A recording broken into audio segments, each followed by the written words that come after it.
अस्सलाम वालेकुम वरहमतुल्लाहि वबरकातुह।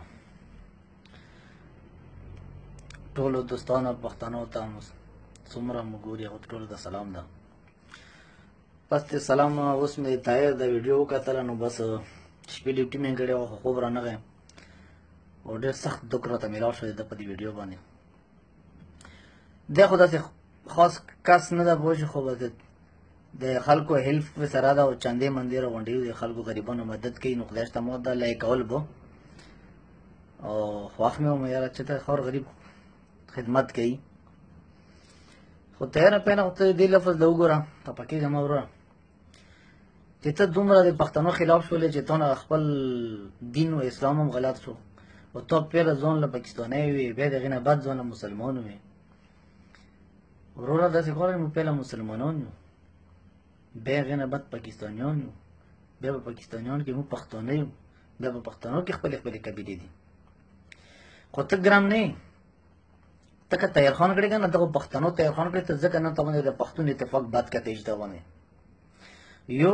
دویم نمبر خبره جواب ده چې تا یې کور نه چې د دوې جنازې نه دي وتې، تا کور چې ته نه وران شوی، تا ښځو وړکیو ماشومانو زناناو په تمبوانو کې شپې نه دي کړې، تا ښځو زناناو چې ته په پوسټونو باندې قید شوي نه دي، 3 ګنټې به ولاړې نه دي. تا له دې اندازه نه ده لګېدلې چې ته یې د ګوډي نه په هغه ځای کې کوز کړی او ښځې دې په ګوډي کې راشي، پیله هغه چیک پوسټ باندې کتی شي او بیا هغې نه بعد تا په پیدل راولي، لاسونه در باندې اوچتي، په تا ته لمحې نه دي تېره شوي، ته یا نه یې خبر. تا ماشومان د کوره وتي نه دي، تا ماشومان د کوره وتي نه دي او تا په مخامخ غره په ویښ کې بیا په بم بلاسټ کې ورلتلي نه دي، په مینس کې وتلي نه دي چې مین ته لګېدلي وو په هغې ورتلي. تا د ګډو بیزو پسې لګلي وي، هغه ځای کې هغه لاسونه او ټوکړې مې لوشي تاله، ته له هېڅ ګیله نشته. ته بس په دوبۍ کې ناست یې چندې غونډوې او پښتانه چندې درکوي، هلته کې د نامات پوه شي چې طاهر خان چندې ورکړې غریبانو له. ته صرف دغې له تا نور ته نه دي کتلي، که تا کتلي وی که نه نو تا به نن دغه پښتنو فساد کولی وی. ډېر افسوس خبره ته باره چې ته خپل ځان له ګورې، ته نور له نه ګورې.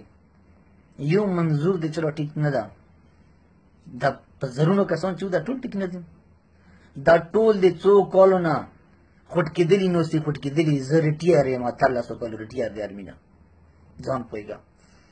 ما په مخامخ ته ما کور ارمي لوټ کړو، ما کارډ یم ریټیر کارډ یې نه منل، داسې مې ورته کارډ چې ریټیر یم، اوس 3 میاشتې مې کېږي. مولوي چې تا له موږ سره دومره عزت در کوو چې سترګې دې نه بندوو دا نورو غوندې. ته څه یې په دې خبره کې؟ موږ د ملک توړنې والا خبره نه کوو، څومره قرباني موږ پاکستان لږ کړي ته خبر هم نه یې، او چې موږ اوس په زړه کې کومه مینه ده ته نیمه هم نشته. ځان پوهېږه په دې خبرې باندې. موږ د پاکستان د توړنې خبره نه کوو، موږ صرف چې کوم ظلم وشوري ده په کوم سیاست باندې موږ والی شو، په کوم سیاست په موږ باندې د 33 ارب ډالر خوړلی شولو، عمر مو بچي ښځې د موږ بې کوره شوي دي، کورونه د موږ وران شولو، دکانونه د موږ وران شولو. چې چا یو ګوډي واس کېده ګوډو نه خلاص شو، که چا دکان واس کېده په وطن کې ګوډي نه خلاص، څوک په کوټ، څوک په پېښور، څوک په پنجاب، څوک په کراچۍ، په قریبو ملکونو کې پاتې کېږي. نن چې خدای پاک رحم وکړي او یو کس ویجاړي، نن نه خو نه ده، دا څومره وخت نه غریب لګیا ده، څوک ته ډار روچتېدی شو، څوک پورې چا چې دهشتګردي نه ما پې ولګېده مړه بېګړه. نن خدای پاک در وخت راوسته چې پښتانه یو کړلو او ته نن پکې مطلب پاکستان پاسپورټ وغیره ته کوي. ولې موږ د پاکستان پاسپورټ سره مینه نشته، موږ چې د بر ملکونو کې پروت یو پاکستان پاسپورټ نشته، موږ په پاکستاني فخر کوو، موږ پاکستانیان یو. په پاکستان باندې یوه نیمه راشي انشاءالله ټوله مخکې به وو، او چې نه چې کوم حالات اوس دې موږ سره شوري ده، چې کوم حالات دې اوس دې موږ سره ارمي شوري کړې ده او موږ کوم وینو، نو خدای شته چې په